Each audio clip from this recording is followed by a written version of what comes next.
We're looking at trying to think of warm, wonderful things for the new season and what your resolutions are for your garden spaces. Right, because we know that if you start thinking about beautiful things and start planting the seed, beautiful things will appear. So we want to know, what can your space do for you realistically? You have to know how big your space is and what you're actually asking it to do for you. Meaning, are you facing east? Are you facing west? Do you have sun? Do you have light? And you want to know whether or not these spaces are going to be providing privacy or entertainments, or if you're looking for a quiet contemplating space. Or if you're looking for something that you can just see from the inside of your house, you're not planning to be out there, you just want to be able to see out there. So these are things that you all want to contemplate. I think, and before we go anywhere else, it has to be so realistic, because I think one of the biggest problems people have is they want something that they can't have, and then you set yourself up for failure. We are going to make sure that's not what happens here.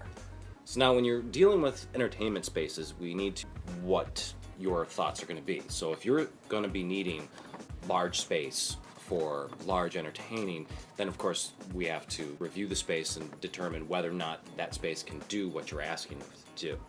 Now, small spaces can be used and utilized in certain ways, but you still have to plan it all out. Right, including garden and hardscape stuff. If you're going to bring that same style that you have in the inside and you're going to pull it on the outside, you want to make sure it has fluid movement back and forth between the two spaces, so it feels very much like it's the same space. Connected. What we need you to think about is what you want your space to be for the future, and to develop your wish list per se. And I also think a really good idea is to start using either Pinterest or tear sheets and get ideas. And another tool that we always like to impress upon the clients is Houzz. Houzz. Houzz is a great tool. You can provide yourself with a folder where you can throw any ideas that you see within that website.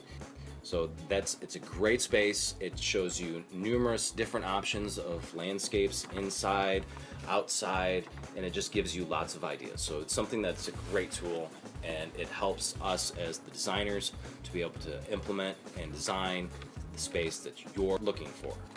Again, sticking to realistic thinking with what your house looks like, because we really believe that the flow is the key here. So everything looks like it's included. Even if it's eclectic, it still has to look like it's part of your house and your garden.